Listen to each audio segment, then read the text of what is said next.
A lot's happened since yesterday! Hello, my friends, to another episode of A Lot's Happened Since Yesterday. I'm talking like this because I haven't had enough coffee and I'm trying to get my brain to work. My name is Cody Walker. And I'm Ralph Wilson. and this show has gone off the rails. Yeah, I don't know what that accent was all about now. I was feeling it out, dude. Don't judge me. Come on, man. Okay. You don't judge my I'm expressing myself through art. What was it though? I didn't quite catch. Some like creature from the like evolutionary past. I don't know what the hell it was, dude. Anyways, Tribe. Okay. It's another episode. Be happy, be excite, be amazed. And lots happened since yesterday. Lots happened since yesterday. Our guest today is, God damn it, dude, do we go back? Holy shit, man. We were just trying to figure it out, but our guest today is our good friend, Mr. Eric Mittleman. He is an executive producer. He's a writer. He's a director. He does film, television. He does documentary. He does all kinds of stuff. Eric, how the hell have you been, sir? I've been pretty good. It's been a good 20, 30 years or so. It feels that long, right? It feels like it, right? Was it like late 90s or was it early 2000s? Because we were trying to figure this out with the cat. Well, I joined Serpent in 07, so it would have to be in the early 2000s when we saw each other. Yeah. So it would have to be 08. That makes sense because I think I brought some Serpent music onto a show I was doing in like 06. Mm-hmm. Right. Yes. Seeing you guys like around that time. Yeah. You got a song, a couple of the Serpent songs on one of the Playboy reality shows with Jenna Jameson porn star competition show. Yeah. Yeah. It was pretty rad watching those girls go to the music, do their thing. Yeah. Hey, I wasn't in there for that. What song did they dance to? I believe they did like several songs. It was like one of them was The Wicked. The other one I think was Hail the Dawn. Mm-hmm. And I believe they did, somebody danced to, I think, Someday Soul, if I'm not mistaken. Right on. But yeah, it was a while ago, like Eric was saying. Yeah, it's been a long time, bro. Can you believe it? It's been like 12, 13 years, I think. Yeah. Since the last time we hung out. Yeah. You were talking to Sully Erna at the time about doing an autobiography with him. Oh, okay. Yeah. You remember that? Would have been before the Jenna Jameson show then. Was that before? Well, we were definitely talking during that time. Yeah. I met Sully at a company I was at called Creative Light Entertainment. They went out of business in 2006, I think, because it was right before I went back to Playboy to do that one Jenna Jameson show. And, Sully, we talked about Sully about doing a bunch of stuff. He's a good guy. And, it was really nice, because like I had never heard of Godsmack. And then one day, like my boss says, do you want to go see Godsmack at Universal? We have like backstage and all this kind of thing. And I'm like, yeah, sure, why not? And they were great. They were really great. And Sully could not have been nicer, and continues to be a great guy out there in the world. Yeah. So how'd you guys, just because it's an interesting story, how'd you guys end up talking about doing some possible business together? Well, that was the whole point. Someone, like maybe it was his manager, brought him to the production company I was with. We talked about a lot of stuff, and I feel bad because I was not able to get him into anything back then, and because I had tried to pull him into some raw projects. I'd introduced him to some friends of mine, and like if I had been the final decision maker on those shows, I would have hired him in second. Right. Gotcha. You were actually trying to get him on some shows as well? Mm-hmm. Oh, yeah, his acting career was like just starting, and he did a couple of episodes. I think the show was called Dirt. It was about paparazzi. Oh, okay. And I've seen him in some other stuff. I mean, people could Google it or look on IMDb or whatever. Right. But he did quite a few things, and he was really natural and really good and really just like, solid actor. Your career is quite impressive, Eric. Let's talk a little bit about what you've done over the last 10, 15 years. I mean, well, actually, that was when we last saw him. Yeah, that's true, right? We should talk. I guess we should start with your entire career. Where did you get started, and how and why? What got you into this? Well, I wanted to be in entertainment, and I started writing and I was also editing at the time, and the combination of writing and editing led to producing and directing. And that's the really short version. I mean, from 91 through 90, well, I was producing music videos in like the late 80s. I was like a junior or associate producer on a bunch of really big videos. And that led to producing a music video show called Hot Rocks at Playboy TV. And then Playboy, like in the 90s, that was the time for like cable networks, you know, and like cable networks was just exploding. And if you had any kind of decent brand, you know, you had a really good opportunity to build a network, cable network. So I ended up being a Playboy from 91 through 99. And every 2 years, the job would change pretty sizably. You know, so I started off producing this music video show, which was basically just a really easy clip show to do. And then after 2 years, I think I started doing movies. And then after another 2 years, I started, you know, helping launching the production arm of international networks. And then I don't remember what the final thing was, but it, like the job changed. So like it kept expanding, and it like gave me a lot of really good training for now. Like if someone's launching a YouTube channel, you know, I bring a lot of network experience to doing that, which has you do it at just like a little bit higher level. And a lot of the times it's just like using common sense, you know, to make sure you do promos or make sure you do, you know, just like little stuff. And especially social media has played right into that. So I left Playboy in 99. I went to a company called Danny's Hard Drive, which was very similar to Playboy stuff, but was on the internet, and it was early days of the internet. And we did a lot of groundbreaking stuff with internet broadcasting and stuff like that. I was at Danny's for a year, and then I went back into regular media. And I worked at a company called Creative Light Entertainment, as I mentioned, through about, I want to say early 2006. It might have been late 2005, but at Creative Light, we did movies and we did TV and we did internet and we did internet broadcasting and podcasting before it was even called podcasting, you know, or called streaming. And then I think my last couple of months at Creative Light is when YouTube launched, you know, just to give a time frame of how things kind of fell out.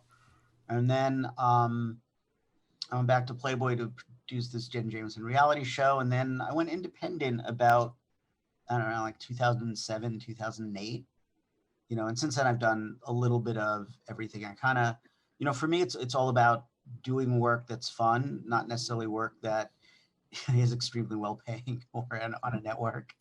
You know, I had a couple of bad experiences on reality shows. You know, it's just like nothing horrible, but like just, it wasn't interesting or fun, or I didn't feel like what we were producing had any real value.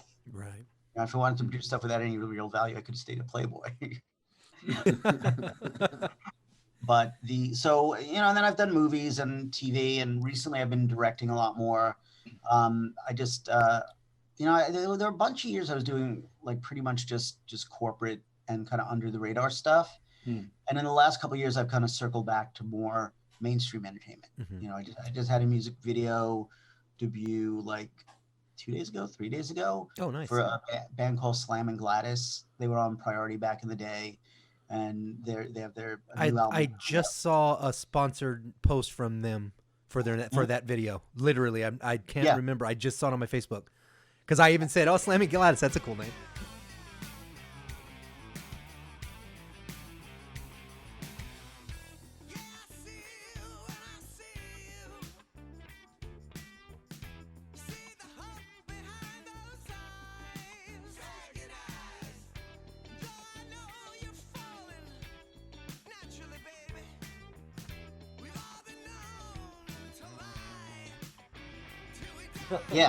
Yeah, and that video, like, it's like we didn't spend a lot of money on it, but we put a lot of work into it, and you can't tell that we didn't spend a lot of money. And it really like is kind of coming full circle because, you know, back in the day when I was producing music videos, like a kind of giveaway cheapy music video was like 50 grand. Right. You know, this one I think we produced for like under 3. You know, damn. But again, you know, times have changed, and you know, when I get a phone call about doing a video, you know, dollar signs don't go off. It's not like the old days when it's like, oh, great, I just booked the video. What am I going to buy myself? Right. It's not like that anymore, huh? No, but that's also like with digital and all that, and being able to do it on your phone and, you know, stuff like that. It's like the budget should come down. I mean, I think the numbers are reflective of like overall incomes coming down, you know, which everyone should be making just a little bit more, as you guys, as musicians know. Yeah, Yeah. 100%. 100%. Well, do you think that technology is it's caught up so much that it makes it that much easier for someone to charge less because there's less work to do? Is that what it is, or is it? No, it's just that like I shot the video entirely with gear that I own. Mhm. I had a DP shoot one day on it, and then I shot another 2 or 3 days on it. So it's, you know, I own the gear. So like in the old days, your camera rental on a music video would have been like $3,500 to $7,000 just for the Mhm. camera. And then you had to put film in the camera, and then you had to Mhm. develop the film, and then you had to telecine the film. And to telecine the film was $425 an hour minimum to go into like a good bay with a good colorist who would transfer the footage. You know, Mhm. so like all those steps don't exist anymore. Right. And then the post-production I did on the same computer that we're zooming on now. And they, you know, it's like we did a bunch of special effects, and we did like a lot of stuff just as easier. I mean, I subscribe to a couple of websites that are like somewhere in the $20 a month range that has pre-made CGI special effects and graphics. Right. You know, so those are really freaking useful. Yeah. I did a bunch of spots recently for a comedian named J. Chris Newberg, where basically no one wanted to leave their place because of COVID, and no place wanted to let us shoot because of COVID. So I was able to do an animated Chris Newberg. We had an artist do the what's called a puppet, Mhm. and then I was able to animate Chris using a program called Character Animator using an MP3. You know, it automatically does the lip sync, and like, you know, it's crazy. So really a big issue too is, like you said, the process is so much more automated that you don't need all of the special equipment anymore. And it allows one person to do a lot more things. Right. You know, well, so we like touched who did we touch it on with well, if I could speak English, who did we touch on it with, Ralph? We talked about having I think it was Muncie. We talked about having a producer outside of your band working on your album and having that, you know, that mindset that Third isn't party, yeah. that third party eyes. Is there nothing to be said about sheer experience and skill? I mean, having those programs is one thing, but having somebody like you with the talent to know what to do with that is a totally different experience. but yes, there's a lot to be said for experience and skill and the ability to learn new software or new ways of doing things. Like the animation stuff I didn't do 8 months ago. Right. You know, but you know, when I was like 12, I used to make little animated movies using, you know, action figures and a Super 8 camera. So like, you know, a knowledge of like what was involved, you know, is there, you know, and it just, but having said that, I love collaborating. So it's not like, all right, just give me your thing to do and I'll do it. You know, I kept trying to get the band to get on a Zoom call to review the cut. Right. And like once we did, we kind of co-created 2 moments in the video that I absolutely love.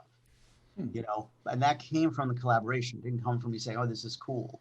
Right. In fact, one was like an accident because I'd created this special effect for them where you basically have 2 layers of the same video and then you offset it by like 6 frames and drop the opacity to somewhere between 30 and 60.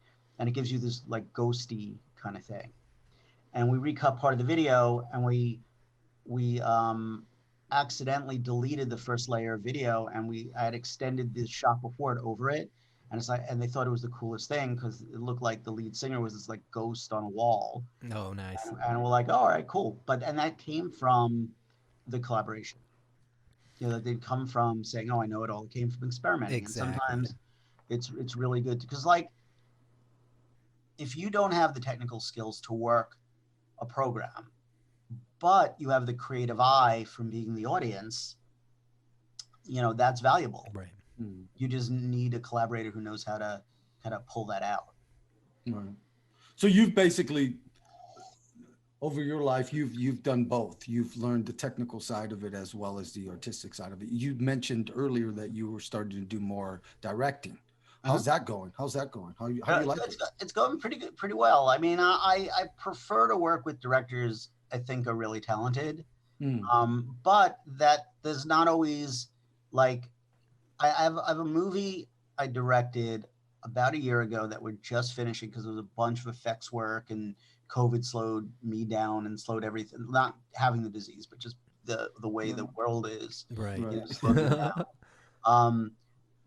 So we're just finishing now, and on that movie, it was a micro budget movie. The budget was really tiny, and I could have found a director, but I don't know anyone who can move as quickly as I do. Like, for instance, there are a couple of directors I work with who are really good in a specific area that I'm not good in. But the overriding factor on this movie was getting it done done on time, being able to rewrite quickly on the set, which I'm good at.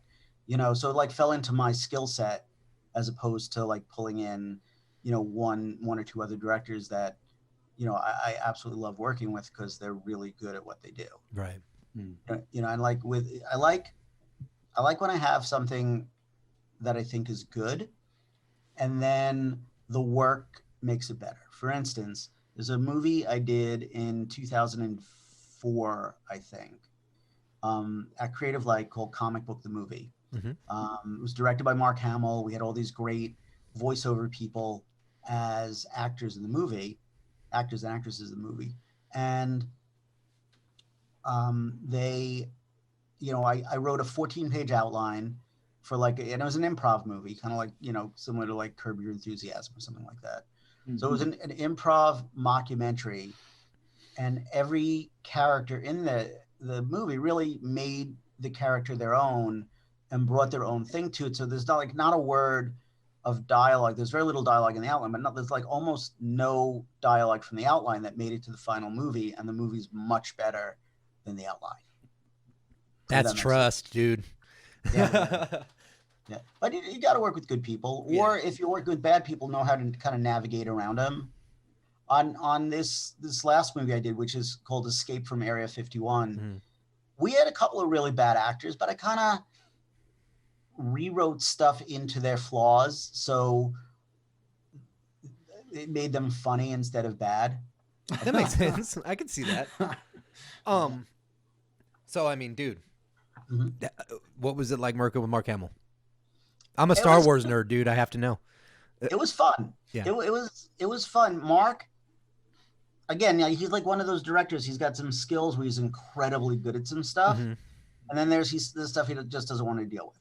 But the one thing he did that was absolutely wonderful is he gave this particular movie its, like, total heart and soul.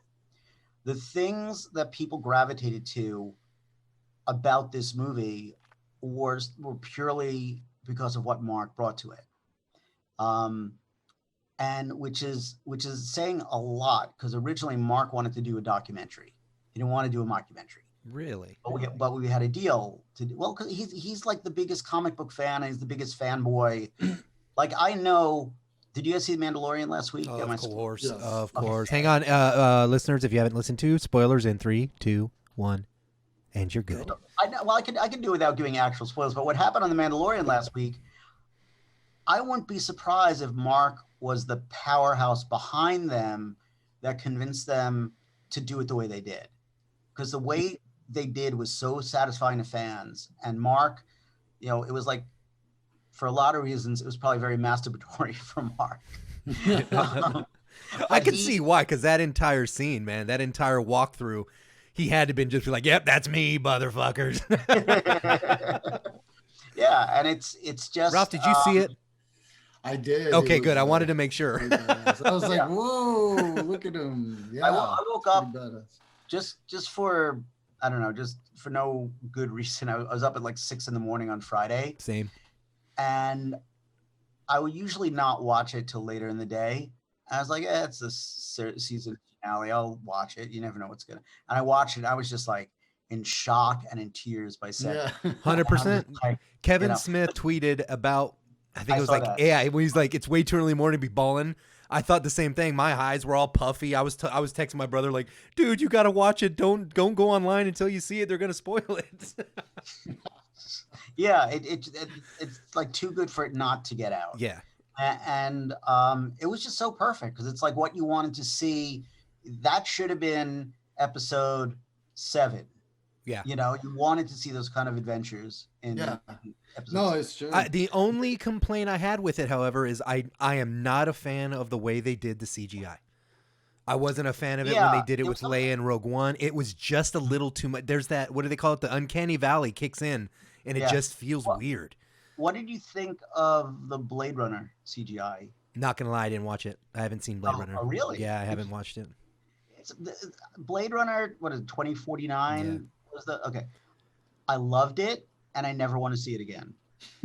Where I can understand that. Yeah, which the first Blade Runner I watched, hundreds of times. But like because I worked with, it's weird, I'm working with all these people who get the CGI treatment. Right. I did a short film with Sean Young about 5 years ago, and that was around the time they were doing Blade Runner, and it's just like everyone I work with is destined to have young version of them be CGI'd and come back. Well, and there's the whole thing. I mean, I don't know if you've seen them. Have you seen the mock-ups they've done with? Is it Sebastian Stan? Is that how you say his name? Yeah. The guy who plays he's the guy who plays Winter Soldier. Mm-hmm. And that motherfucker, you put him in he could pull off a young Luke. And I think I'm okay with that. Because that you had all of this amazing things, and right down to, Grogu is he's a tactile puppet. It's you're back to the old school. And then Luke walks in, and you're like, that's fake. Like immediately, that's how I felt. I mean, I went right back into the story, but for that split second when they showed his face, I'm like, God damn it, dude. But it's fake. So, it's like, bro, doesn't have a time machine. That's my. I need it. I do like the way that they didn't really know who he was. Yes. And it's just another part of the Star Wars universe. And there was so much great stuff in that. The Cara Dune, one TIE fighter. What's one TIE fighter going to do? And I'm like, oh, bitch, you don't even know. You better hold on. Yeah. Oh, and then in the first scene where the guy is saying I was on the Death Star when we blew up Alderaan, knowing it was her home planet. And there was so many characters fucking with other characters in this episode. I like the fact that Disney ain't holding back on the violence either. Mm-hmm. Fucking Bill Burr that gives him a little thing. Screw it, right in the middle, blow him out of his shoes. I'm not even. So I said Mayfield shot first. There's no debating that shit. We can talk about Han. People can bitch and moan. Mayfield shot fucking first. Yeah, it's we live in a good world for fandom. There's so much stuff out there. There's so much stuff coming out. It's easy to do your own thing for not insane resources. Oh my God, dude! We just got done talking to Rod Van Blake. He was one of Ralph's friends back in the day, and he in all of this shit, he started writing books. And if you get a chance, Ancient Illumination, dude, he's doing the same shit. He got on. He came up with an idea. He's got fucking 3 books and a graphic novel out, man. He's killing it. It's great. I love hearing that shit. I should hook you guys up, actually, Eric, because he's actually trying to do some stuff either with a TV show idea or a movie, and I don't know. You guys might find something that you can connect with and maybe go from there. I don't know, but it seems like a great idea. It really does. I when we were looking at the artwork, I was like, wow, I could visual now because he's got visuals. That helps. Now you can see what it's going to look like, and you're like, oh, this is cool. This works with a lot of what's been coming out. Right. Yeah. Right. So, yeah, really cool stuff, man. But what have you been working on lately? What's the most recent stuff you've been working on? So this movie, Escape from Area 51, is the main thing, and it basically, it was a script that a friend of mine found. Ted Chalmers, one of the executive producers, and I think he commissioned it or something. And Ted does a lot of movies like The Asylum, movies that are kind of like other movies, but just a little bit different. And it was originally supposed to be kind of a Captain Marvel inspired space story on Earth. And a producer came on board, executive producer and producer named Robert Ryan, who has something called Girls and Corpses magazine. And he came in with the idea that, hey, this raid on Area 51 is about to go on. Is there a way to tie the two together? And I sat with it for a couple of days, and then I came up with, the raid on Area 51 happens. Some dude pees on a fence and the power goes out, electric fence, and the power goes out, which is just enough time for this alien woman to escape. And then in her escaping, she uses a weapon that has a signature to it, like a portal gun kind of thing, that has kind of one of her cohorts in space head towards Earth to rescue her. And that also, alerts her enemy to come to Earth as well. So, she's running around on Earth waiting to be rescued. And meanwhile, the bad guy shows up and he wants to get her first. And then there's a scientist from Area 51 who's chasing after her as well. So it's, and it's all through the remnants of this kind of poor Burning Man festival that the raid on Area 51 turned into. Because they did try to turn it into that shit, didn't they? They all gathered at that fucking hotel area and shit. It was supposed to be a raid and then turn into a party, and and that was it. And a friend of mine who's on Baywatch, Donna D'Erico, plays the alien. And the thing about Donna that I'm really happy in relation to this movie, she's really, really funny. And she usually doesn't get to play comedy, but because this movie was a little freeform and, a little wacky, she got to play comedy. And then there's a guy, who's one of those? You might need to edit this part out or just leave in the part where you say you should edit this out. Chris, hang on. I am spacing on his name, which shows you I've been editing and not doing press. Ooh, I'm telling. I know. It sucks. Hold on, let's look him up. Sorry, Chris. He'll forgive you. Oh, dude, at this point, I'm so leaving this shit in. We'll edit it real nice. My name is Chris Browning. Chris Browning is another dude who plays like tough guys and cowboys and let's see. It's green screen in it. Here, I can put. There he is. There we go. Oh, handsome son bitch, isn't he? Look at him. Look at them dreamy blue eyes. He looks like he's. Okay. Chris, I don't know you, but I'm sorry, man. Chris, so Robert, the executive producer, called and said, I got this guy Chris Browning who'd be really good for Sklar, who's the bad guy, and he says, come meet me for lunch and meet him for lunch. I'm like, all right, and then I went and looked at Chris's resume, and he was like on every good cable show in that year. He was with Ray Donovan and Westworld, and and he's a really great actor. And he came and did the movie, and he was hysterical. And again, this is a guy who in Ray Donovan, he played a pimp that Mickey Donovan, what's his name? Love his acting, hate his politics. Older white guy. You know who I'm talking about, right? Yeah. Yeah, dude. we know who you're talking about. Anyway, in post, I will put it right there. It's that guy. Yeah. So Chris, played a pimp that he beat up, and just he didn't really show a flair for comedy in that or Westworld or, but he slayed it. He is so hysterically funny in this movie. Nice. That's awesome, man. That's awesome. That movie's already out? No, it's almost done. Okay. It's again, it's something that I was doing all the effects myself here, which means I was learning how to do effects here, and I finally just cracked the code recently on it. So I have some polish to put on the effects and a little bit of more effort to go into the sound mix, and then it's done.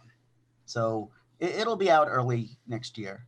So nice. Well, you wear many hats in this business, so you know what, for the viewers that don't know what a producer or an executive producer actually do, can you break that down a little bit for us? Mm-hmm. He's like, no. It's a goodbye, sir. It also differs between TV and film. Like in film, usually the person who actually does the work and has, you know, most of the power is the producer, where in TV it's the executive producer. So like in relation, comparing those two mediums, the job, the executive producer's job and the producer job are pretty identical. Then if I had to give a more traditional definition, the executive producer more runs the business and then the producer runs the show, if that makes sense. So executive producer is the behind the scenes, bare bones cost, get the logistics going, the logistics dude. And the actual producer is how the show's actually running on set, like physically? Well, I thought that was a director's job. That's why I'm confused. I would say the executive producer is long-term logistics, because you're looking at the whole thing from when you turn the first page on the script through when the movie is released and you get your first check from the distributor or sales agent or whoever. Okay, so you let's do it like this. You did Comic Book the movie, right? Mm-hmm. You got the script on like what, day one? I was a producer on Comic Book the movie, not an executive producer. Okay. So on that film, the executive producer was the guy who owned the company and they put up the money. Okay. So he was looking at it as what piece of my company's business is this? I ran the show, which means I was responsible for the timeline from turning that first page on the script, where it wasn't really a script, it was a 14-page outline. But I wrote that outline through, you know, delivering it to Miramax, which is the company that acquired it. So that was my timeline. The director's timeline was from day one of us handing him the outline through the edit getting approved. Okay. That's kind of like, I guess you look at it from what someone's timeline on a job is, like when the job starts, when the job finishes, and then kind of like build around it, like what they do, what they actually do from day to day. And when you say you have control, it like they have like literally they have the same what happens right down to everything. Well, like, could you repeat the question or rephrase the question? When you say like they handle things, like when you say like an executive producer, you meaning they're the ones who fund it and then the producer takes the money and delegates where everything goes? Or are you talking about like the physical work of like, make sure you stand there, get this shit done? Like, the physical work. Got you. You know, and I think a lot of it becomes, you know, like very like traditionally, yeah, an executive producer would get the money and then the producer would spend the money. Mm-hmm.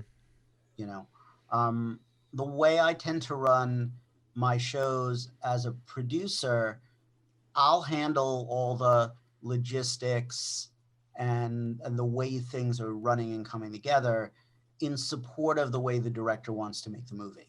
So yeah, traditionally an executive producer will find the money and the producer will spend the money, and then the director will, you know, make the movie creatively. So like, you know, as a producer, I like being on set, but if the team is tight and good and you can rely on your ADs to make sure you make your day, I never have to be on set as a producer, although I usually am on set because I know how to be supportive of a director. Where many, you know, the thing is, I kind of hate directing.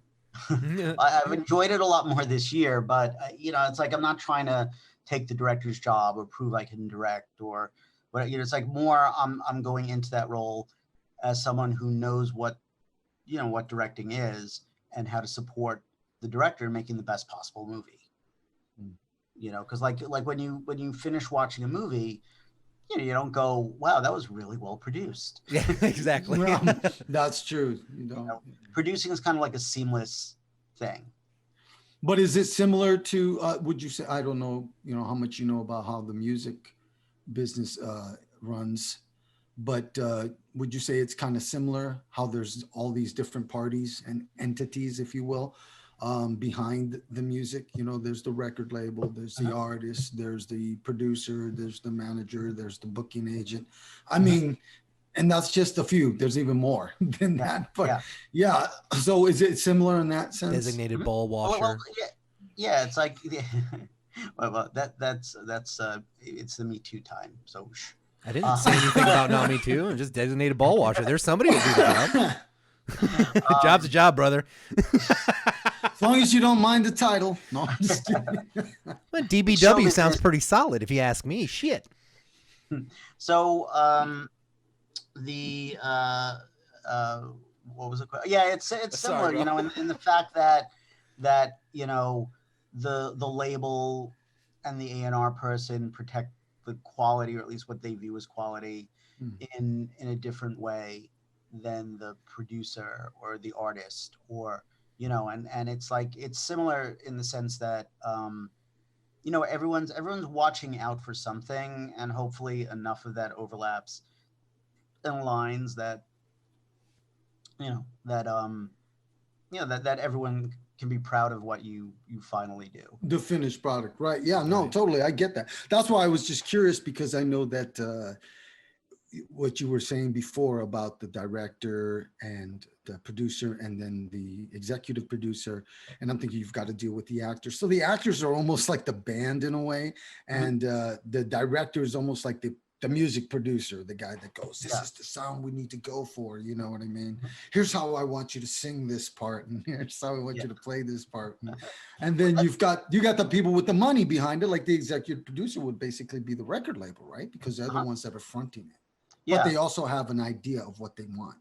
Yeah, and everyone's, look, the executive producer's motivation could be they just want something a little different than whatever their normal day-to-day job is, they want something like a little more exciting than just being a doctor or a lawyer or whatever.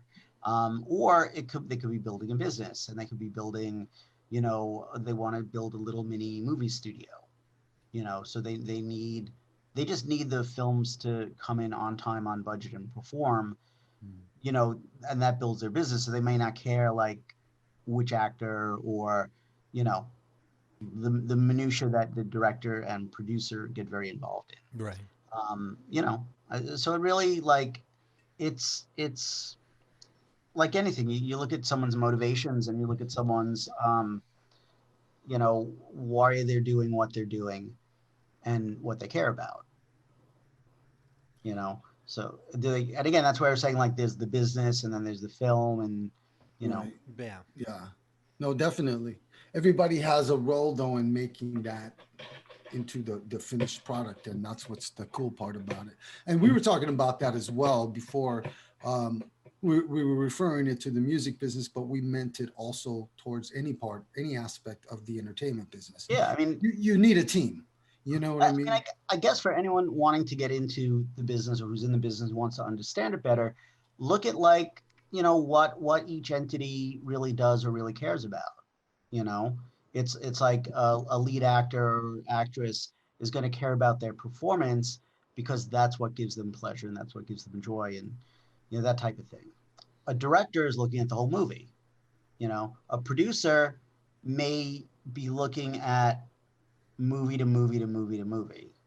Like, I know, as I'm sitting here finishing the movie, as I'm taking the director hat off and switching over to the producer hat, I ask myself more, what's next?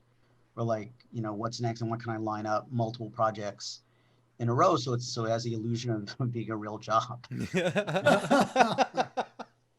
So is that a real challenge to stay working in this business? It is, because the movie business has changed so much. Where now it's like there's so much streaming, there's virtually no theatrical business. And even if there were theatrical business, 10 theaters are showing in, Endgame, and there's no theater for the underdog or the independent producer to get a movie in. Right. But now it's like, I think actually in some ways, what we've gone through in this last year is going to be a little bit of a great equalizer, in that, you know, a lot more people have shifted to streaming, and as the theatrical business comes back, there may be those opportunities to get movies in theaters for an independent producer. How is it that they are doing? How are they doing business as usual with the COVID right now?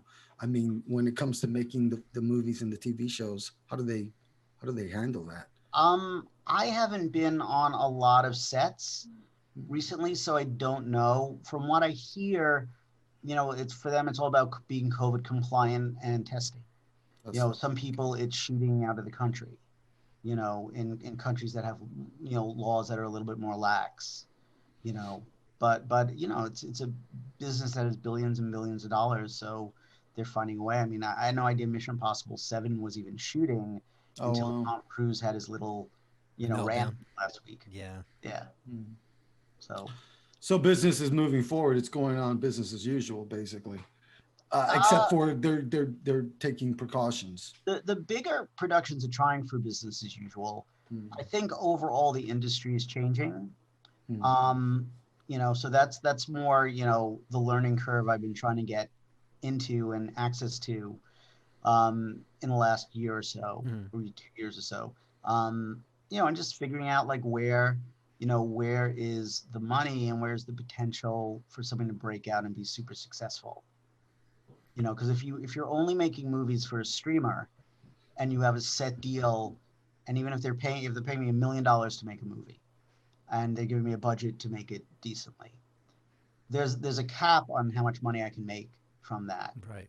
Where you look at like some of the breakout indie hits, you know, of the past, you know, those producers and directors and actors made a lot of money.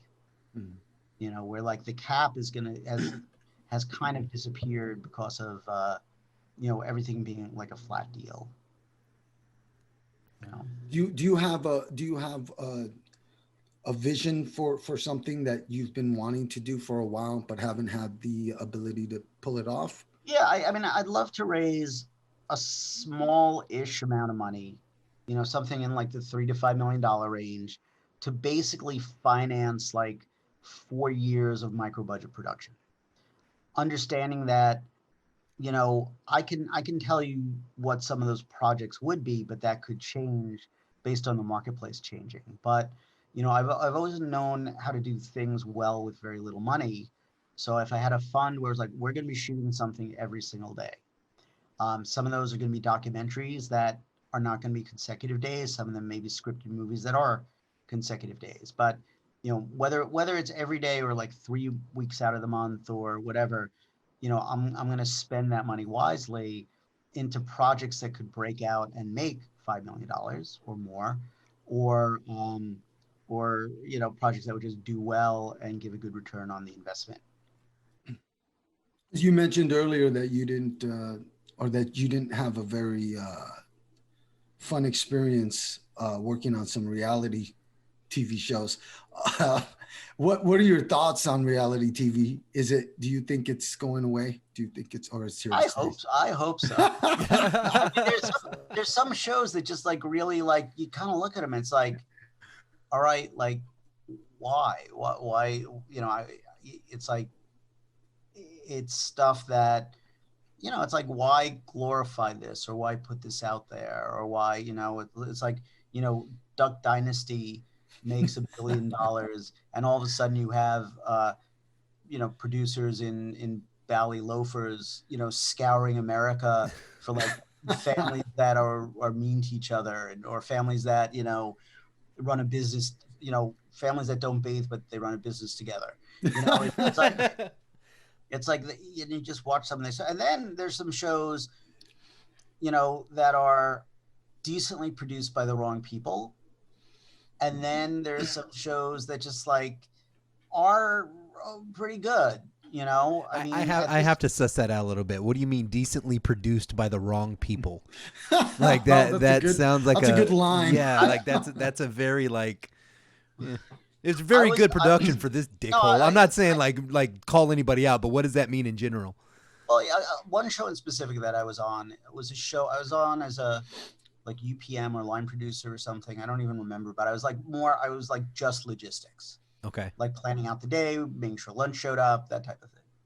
And I wasn't involved in a lot of the creative. It was a show called The Peacemaker that was on A&E. I've heard of it. And it was created by Ice-T and his manager, who were totally capable of creating that show, where we would follow a gang mediator around while he did what he did in mediating gang disputes. But it was produced by a bunch of white guys who didn't really understand gangs, and gang culture. Right. And like some of the storylines that were like tossed around, like where the two rival gang leaders end the day or end the week in the playground of one of the projects playing with their kids. It would never happen. Yeah. As we learned as we were, on the show and as we were shooting. So it's a show that had been produced by people who really understood gang culture and what was going on. It would have been a pretty good and pretty interesting show. Right. But like these particular the people who were in charge of the story didn't really make an effort to understand, the way things really were, That makes and sense. it just like the reality of it is like beyond anything you can imagine unless you've lived in that world. Like one of the gang members, I guess, Googled me and saw I had worked for Playboy and asked if I could get his girlfriend into Playboy or into porn. And I was shocked at it, but she was like street hooking at the time. Oh, shit. And it's like, all right, well, that makes sense. If she's street hooking, she's going to be much better off in porn, Right. But it's like, it's just a world that, like, being a white boy from the suburbs, I could never understand unless I was around it a lot and had the humility to just kind of see what that world was really like, Right. which these producers didn't do. And like, none of us knew to do that until we did the show, and the show didn't get picked up. And then it was like, all right, we would have done this differently had we thought this through. Right. So like that. So it's not really, it's not meant to be sense. insulting to anyone. It's just the natural order of a network trying to make money sometimes oversteps the right way to do something. No, that totally makes sense. That's what I was just confused because it did Yeah. sound kind of contradictory. I'm like, well, that kind of, I don't know. But yeah, no, that totally makes sense, dude. Because like Yeah, I never understood. I mean, obviously it's smoke and mirrors, as we've talked about. Ralph, you've had some experience with the reality show game. kind of reality thing. TV show, and And- it's obviously not. Yeah, there's nowhere near reality. I don't Yeah. understand. Is reality to them that boring that they have to figure to try to make something out of it? Because like, there's Well, I so think- much good content that can be made from real life that why do you need to like tell Ralph, hey, try to fight with your best friend when you guys aren't fighting? Like, is it okay Yeah. to not just have a good day? Yeah. I Yeah, don't well, understand that thought process. And it's bad producing is what. That's what bad produce. No, it's the like there's a big company called World of Wonder Mhm. that does all the RuPaul stuff. The owners of that company really understand who RuPaul is as a celebrity, as a talent. So they've done multiple projects that have won awards and are really interesting and good and fun. Right. So it's really like knowing, it's a difference between, someone's going to do a reality show about a band. It's a difference between, someone like Tommy Lee walking in and being the producer versus, some dude who like doesn't even play guitar, Yeah, no, totally. He's got to understand the world that Yeah. he's walking into. Yeah, because if you're gonna do a good job, you have to really kind of like know what you're doing. Yeah, you Yeah, really do. You have to kind exactly. of embrace it fully. Yeah. Because if you don't, you really are. You're really kind of just faking it until you'd get done with the job, right? Yeah, exactly. How different is like documentaries? I love documentaries because documentaries, you do have that freedom to be good at something. So there's a documentary I'm working on now. It wasn't my idea, but that's part of the story. Mm. But it's a documentary basically about married porn stars. Okay. The person who created the idea for it, and it's turning out great. I mean, hopefully we're we're in the home stretch, but the person who's directing it and executive producing it with me is a guy named Gregory Dark. And Greg was like a really big music video director, and he was a really big porn director before that. Greg left the music video business probably like 6 or 7 years ago, as the business was really constricting. And he went and got his doctorate in psychology. And he's in his 60s, so it's like, it's a big change of course. So Greg, Greg is really creative, really smart, has a really unique way of doing things. And part of what slowed this documentary down is I'd find myself at times saying, no, I'm not going to solve this problem, because if I solve this problem, it's like I'm directing it and you're a better director than I am, so you have to solve this problem.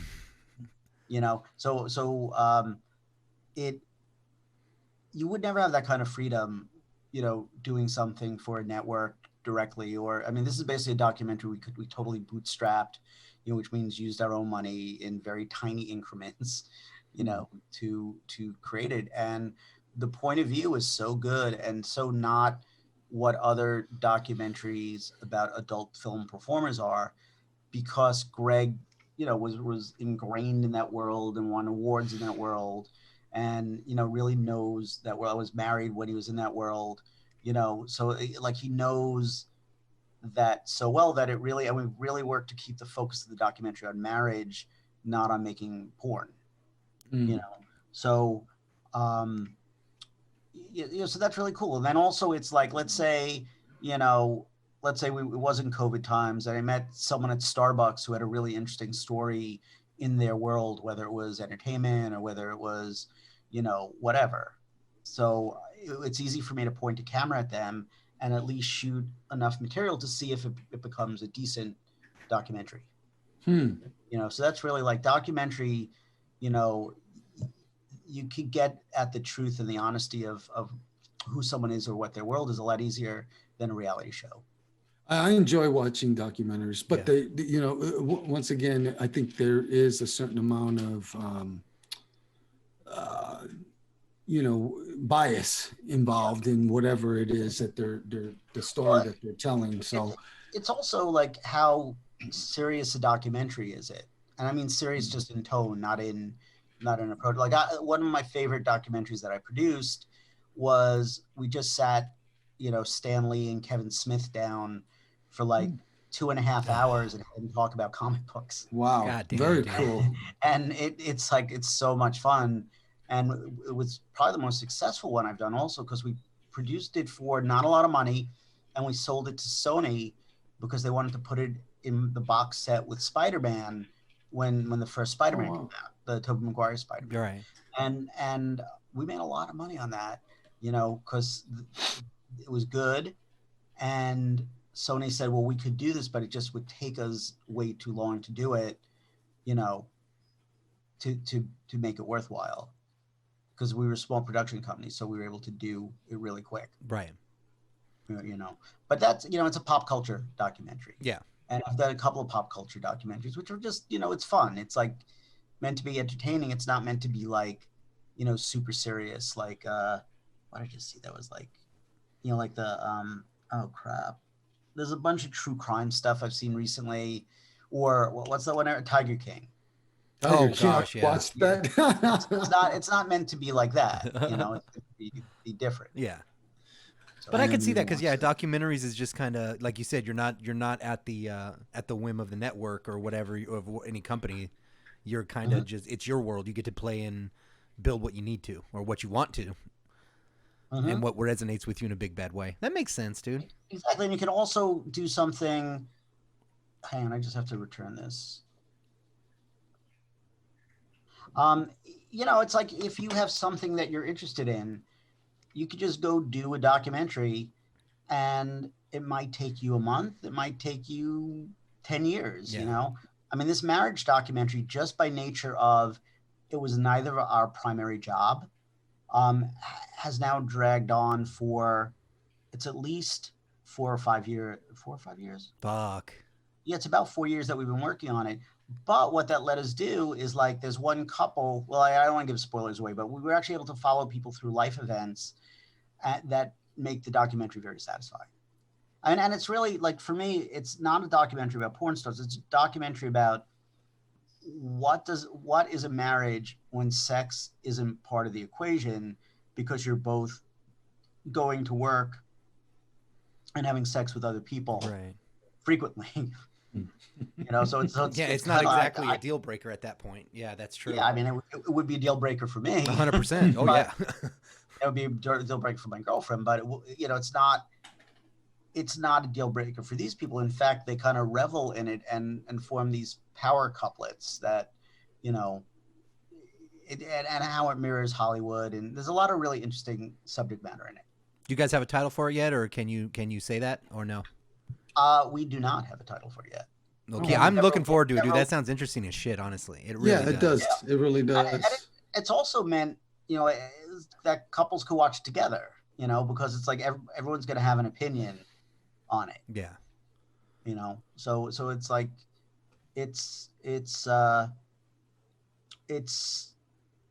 what we're striving for is something that kind of transcends the porny aspect of it and becomes something that's just a documentary about marriage. Right. That makes sense. Well, and it's kind of time to start doing that shit. We had Amber Lynn on earlier, and that's what we got into, is like, people need to start realizing that, their content is sex, but it's still content. They're still putting out productions and shit. Like, we got to get off the schneid at this point and realize, sex sells and people are selling it. Can we stop acting like, ooh? Come on, get over it, dude. And this is really like, what's marriage like for someone who makes porn? Yeah, and how do you navigate that shit, dude? Come on, holy crap. Exactly. And everyone's got different rules and different ways of looking at it, and we've got a good cross section of couples in it that show many, many different sides. So.